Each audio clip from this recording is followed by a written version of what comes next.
Hi friend, welcome to game of winning. आज की इस वीडियो की शुरुआत कर लेते हैं स्मैकडाउन से। ये स्मैकडाउन का नया प्रमोशनल पोस्टर WWE ने ऑफिशियल करा है, जिसमें आप देख सकते हैं काफ़ी सारे सुपरस्टार हैं। 3, 4 और 3, 7 यहाँ पे सुपरस्टार हैं। आप हमेशा की तरह देख सकते हैं कि सेंटर में कॉडी रूड्स हैं, जो कि स्मैकडाउन के वर्ल्ड चैंपियन हैं। वहीं Randy Orton, Jade Cargill, Jacob Fatu, Rhea Ripley, Trick William और ड्रू मैकिंटायर को इस पोस्टर पर जगह दी गई है। वहीं नोटिस करने वाली चीज़ है कि रेहा रिप्लाई को स्मैकडाउन के पोस्टर में जगह दी गई है। आपको बता दूं, रेहा रिप्लाई ऑफिशियली रॉकी सुपरस्टार थी, बट जब से उन्होंने जेड कारगिल को हरा के, यानी कि रेसलमेनिया 42 में जेड कारगिल को हरा के चैंपियनशिप अपने नाम करी है, तब से कहीं ना कहीं WWE ने रेहा रिप्लाई को एक तरह से इनडायरेक्ट उसमें मूव कर दिया है स्मैकडाउन में। नेक्स्ट बात कर लेते हैं, ये भी स्मैकडाउन के शो के बारे में जुड़ी अपडेट है। WWE is expected to return SmackDown to a 2-hour format in either the last week of June or the first week of July. Under its current USA network deal, SmackDown airs for 3 hours in the first 6 months of the year before returning to 2 hours for the final 6 months। मतलब कि यहाँ पे chances हैं कि WWE जून के last में के week में या जुलाई के फर्स्ट वीक में स्मैकडाउन को फिर से 2 घंटे के फॉर्मेट में वापस ले आएगा। USA नेटवर्क के साथ जो करंट डील है, उसके अंडर स्मैकडाउन साल के पहले 6 महीने में 3 घंटे तक टेलीकास्ट होगा, और उसके बाद लास्ट के 6 महीने यानी कि जुलाई से दिसंबर तक वापस से 2 घंटे का हो जाएगा।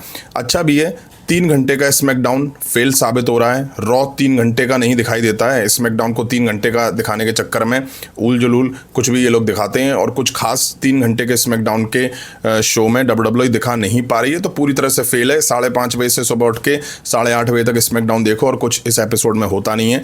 अच्छा है, 2 घंटे का होगा, चीज़ें जल्दी खत्म होंगी, लेंदी एपिसोड नहीं लगेगा।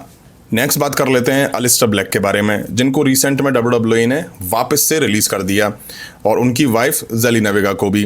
कुछ साल पहले भी WWE ने अलिस्टर ब्लैक को रिलीज़ करा था, फिर वो AEW में गए थे। देन उसके कुछ टाइम बाद वो AEW छोड़ के वापस से WWE में आ गए, और अब WWE ने यहाँ फिर से इन्हें रिलीज़ कर दिया है। अब सवाल ये कि अलिस्टर ब्लैक AEW में दिखेंगे, बट सवाल ये कि किस मुंह से वो AEW में वापस जाएंगे। खैर, the current belief within AEW is that Aleister Black won't be returning to the company any time soon. Internal chatter suggest that even those who remain close with Aleister Black would caution against expecting a return in the foreseeable future. AEW में अभी ये माना जा रहा है कि अलिस्टर black जल्दी company में वापस नहीं आने वाले हैं। इंटरनल जो डिस्कशन है उससे पता चला है कि जो लोग अलिस्टर ब्लैक के करीब हैं, वो भी अब आने वाले टाइम में उनकी वापसी की उम्मीद ना करने की बातें बोल रहे हैं। मतलब कि अभी हाल फिलहाल कोई चांस नहीं है अलिस्टर ब्लैक का AEW में वापस से दिखने का।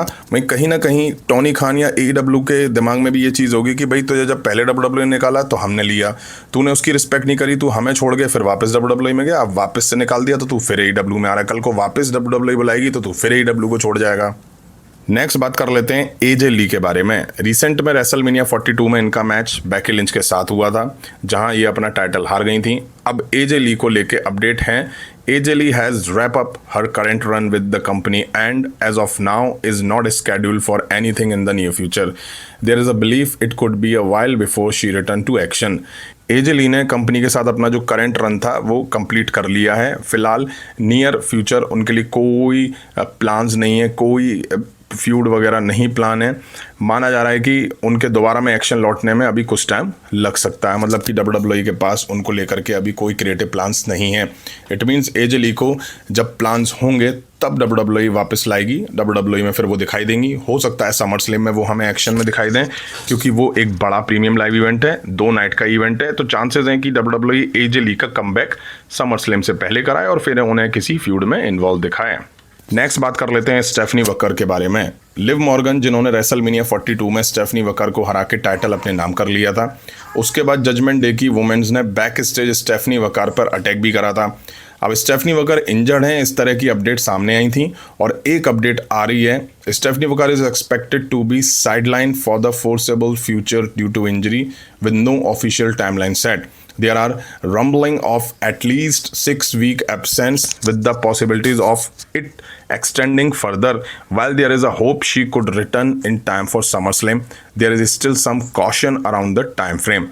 स्टेफनी वकार की जो इंजरी है उसकी वजह से कुछ टाइम के लिए वो बाहर रहने के चांसेस हैं और अभी तक कोई ऑफिशियल टाइम टेबल नहीं है कि वो कितने टाइम के लिए बाहर हैं, कितने टाइम के लिए नहीं है, लेकिन रूमर्स इस तरह से इशारा कर रहे हैं कि कम से कम 6 हफ्ते वो बाहर रहेंगी। कम से कम 6 हफ्ते का मतलब हो गया लगभग 1.5 महीने, और ये टाइम और भी बढ़ सकता है, मतलब 6 हफ्ते से ज़्यादा भी बाहर वो रह सकती हैं। हालांकि उम्मीद करी जा रही है कि वो समर स्लैम के टाइम तक वापस आ सकती हैं, लेकिन उस टाइम फ्रेम को लेकर भी अभी कुछ भी नहीं कहा जा रहा है, मतलब कि समर स्लैम में भी हो सकता है कि वो वापस ना आ पाए। It means raw after mania में जो बैक स्टेज जो अटैक हुआ था स्टेफनी वकार पे, वो भी कहीं ना कहीं इंजरी एंगल की वजह से ही हुआ था। अब मुझे यहाँ पे ये लग रहा है कि कहीं ना कहीं WWE ने स्टेफनी वकार को रेस्ट दिया है। रीज़न ये है कि वो एक तो अपना टाइटल हार चुकी हैं, दूसरा ये कि वापस से उनको टाइटल पिक्चर में दिखाया नहीं जा सकता, और समर स्लैम एक बड़ा प्रीमियम लाइव इवेंट है, तो हो सकता है WWE उनको वहाँ पे वापस ले आए और इस बीच उनको लेकर के कोई प्लान्स ना हो, इसलिए उनको इंजरी दिखा के बाहर रेस्ट करा जाए और वो समर स्लैम में फिर एक वापस आए और फिर एक नई फ्यूड में हमें दिखाई दें। नेक्स्ट बात कर लेते हैं समर स्लैम के बारे में, जिसको लेकर WWE ने पोस्टर को ऑफिशियल कर दिया है। समर स्लैम 2026 भी इस बार 2 नाइट का इवेंट होने वाला, और ये प्रीमियम लाइव इवेंट 1 और 2 अगस्त 2026 को होता दिखाई देगा। वहीं ये पोस्टर है जिसमें सेंटर में रोमन रेंज और कॉडी रूड्स को जगह दी गई है। इसके अलावा Seth Rollins, Trick William, Liv Morgan, Oba Femi, Becky Lynch, CM Punk, Rhea Ripley और पेंटा जैसे सुपरस्टार को जगह दी गई है। अब इस पोस्टर को लेके बड़ा आउटरीच देखने को मिल रहा है।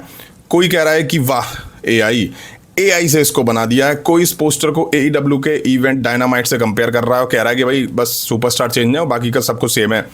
और कुछ लोग कह रहे हैं कि WWE ने AEW से पोस्टर कॉपी मार दिया है। इससे क्लियर है कि फैंस को पोस्टर कुछ खास पसंद आया नहीं है। वहीं रिसेंट में बैकलैश का पोस्टर भी ऐसा ही देखने को मिला था। मेरे अकॉर्डिंग समर स्लैम जैसे बड़े इवेंट का पोस्टर और बेहतर हो सकता था। ऐसा लग रहा है कि जल्दबाजी में इसको बना के रख दिया गया है, कुछ पता भी नहीं है। जैसे WWE AI का यूज़ स्टोरी लाइन के लिए कर रही है, वैसे ही पोस्टर के लिए भी AI का यूज़ कर रहे हैं WWE वाले, तो कुछ कहा नहीं जा सकता है। आपको बता दूं समर स्लैम 2 नाइट का इवेंट है। इस पोस्टर में समर स्लैम समर जैसा कुछ भी यहाँ पे हमें देखने को नहीं मिल रहा है। वहीं आपको बता दूं ऐसा लग रहा है कि बस कुछ ही घंटों में बना के इस पोस्टर को रेडी कर दिया गया है। ऐसे ही हमने पोस्टर बैकलैश के लिए देखा था। अब पता नहीं WWE क्या कर रही है क्या नहीं कर रही है। WWE का फोकस केवल और केवल टिकट सेल पर है।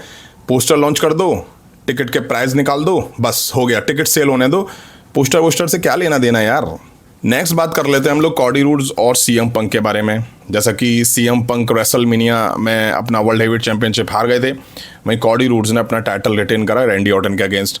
वहीं रॉ आफ्टर रेसलमेनिया में सीएम पंक और कॉडी रूड्स एक दूसरे के आमने सामने आए थे और कहीं ना कहीं WWE ने फ्यूचर में इनके बीच मैच को टीज कर दिया था। अब कॉडी रूड्स ने सीएम पंक को लेकर कुछ कहा है। Cody Rhodes says a dream match he would like to be a part of his against CM Punk. Cody Rhodes का कहना है कि जिस ड्रीम मैच का वो पार्ट बनना चाहेंगे वो सीएम पंक के अगेंस्ट हो। क्लियर है कि कहीं ना कहीं आने वाले टाइम में इन दोनों के बीच हमें मैच दिखेगा। वहीं कुछ फैंस कह रहे हैं कि समर स्लैम में इनके बीच मैच दिखा ही दो। वैसे भी समर स्लैम 2 नाइट का इवेंट है, तो 1 नाइट का मेन इवेंट मैच ये बन सकता है, बट मुझे लगता है कि ये कहीं ना कहीं जल्दबाजी ना हो जाए, क्योंकि ये कहीं ना कहीं रेसलमेनिया लेवल का मैच है और अगर वाकई ये ड्रीम मैच है तो इसको अच्छे से बुक करना चाहिए। Randy Orton versus Cardi roads की तरह बर्बाद नहीं करना चाहिए। पता नहीं WWE ड्रीम मैच का मतलब भूल चुकी है या इसके लिए भी AI का यूज़ करेंगे ये स्टोरी लाइन लिखने में। वहीं आपको बता दूं सीएम पंक रॉ के सुपरस्टार हैं, कॉडी रूड्स स्मैकडाउन के सुपरस्टार हैं। हालांकि इतनी प्रॉब्लम आएगी नहीं क्योंकि कॉडी रूड्स सीएम पंक दोनों एक दूसरे की ब्रांड में आते जाते रहते हैं, तो WWE इस फ्यूड को दिखा सकती है। अब देखना ही होगा समर स्लैम में दिखाई देता है कि नहीं देता है। तो फ्रेंड ये थी WWE से रिलेटेड कुछ इंटरेस्टिंग अपडेट्स। उम्मीद है वीडियो आप सभी ने यहाँ तक देखी होगी। देखिए तो लाइक करें, चैनल पर नए तो चैनल को सब्सक्राइब करें। मिलता हूँ जल्दी नेक्स्ट वीडियो में। Thank you.